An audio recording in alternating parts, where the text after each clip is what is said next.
ఇటువంటి దినాల్లో దైవజనుడు ప్రవీణ్ పగడాల అనేటటువంటి ఒక గొప్ప దైవజనుడు అత్యంత అమూల్యమైనటువంటి దేవుని మహత్తరమైనటువంటి జ్ఞానమును ఆయన యందు నింపాడు దేవుడు. అలాంటి ఒక అమూల్యమైనటువంటి ఒక వ్యక్తి అంతమొందించబడ్డాడు, హత్య చేయబడ్డాడు. దేవుని పిల్లలారా ఏంటి అని అంటే ఒకటే కోరుతున్నారు, క్రైస్తవ్యం అంతమొందించబడాలి, క్రైస్తవులు భయపడాలి, క్రైస్తవులు బెదిరిపోవాలి, క్రైస్తవుడన్నా చర్చ్ అన్నా యేసుక్రీస్తుని గురించి బోధించడం అన్నా హడలెత్తిపోవాలి. ఆంధ్రాలో క్రైస్తవ్యం ఉండటానికి వీల్లేదు, జాగ్రత్త క్రైస్తవులారా అని సూచనలను ఇస్తున్నారా? అలా ఇస్తే అంతరించిపోద్దా క్రైస్తవ్యం? దేవునికి స్తోత్రం, హల్లెలూయా.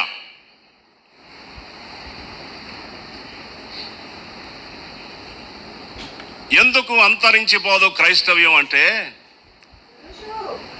ఈ క్రైస్తవ్యాన్ని నడిపిస్తున్నవాడు సజీవుడు. దేవునికి స్తోత్రం.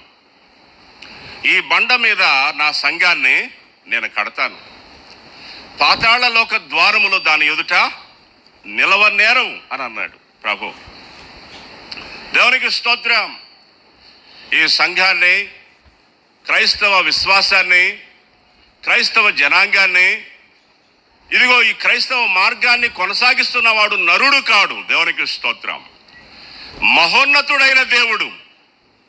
దేవుని పిల్లలరా, ఇదిగో చూడండి, అనేక మంది, నేనే కాదు అనేక మంది దైవజనుల నోట లక్షల కొలదిగా ప్రవీణ్ పగడాల అనేటటువంటి వ్యక్తులు ఇప్పుడు పుడతారు, ఇప్పుడు జన్మిస్తారు అని ఎంతమంది దైవజనులు ప్రకటన చేస్తున్నారు.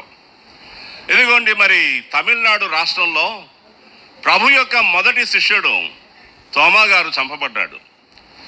దేవుని పిల్లలారా, తమిళనాడు ఆ మొదటి శతాబ్దంలోనే ఆయన అక్కడికి వచ్చారు, కేరళ తమిళనాడు ప్రాంతంలో. ఆ తమిళనాడులో క్రైస్తవ్యం చాలా గొప్పగా ఉంటుంది.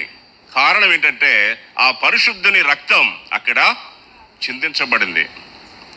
ఈరోజు ఈ మన ఆంధ్రాలో ఒక పరిశుద్ధుని రక్తం చిందించబడింది.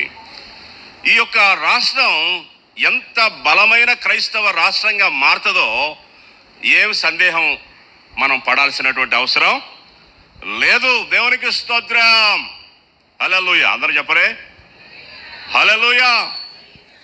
ఎంతమంది సంతోషంగా ఉన్నారు అమ్మా? ఎంతమంది ఆనందంగా ఉన్నారు? హల్లెలూయా. యేసు ప్రభువును నువ్వు దేవునిగా రక్షకునిగా కలిగి ఉన్నందుకు ఆనందిస్తున్నావా?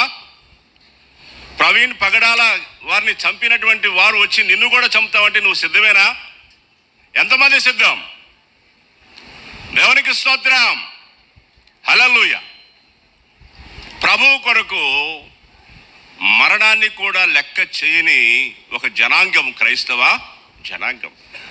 సరే, దేవునికి స్తోత్రం. అనేక మంది దైవజనులు ఆ యొక్క దైవజనుని గురించి పాటలు రాస్తున్నారు, అనేక విషయాలు చెప్తూ ఉన్నారు.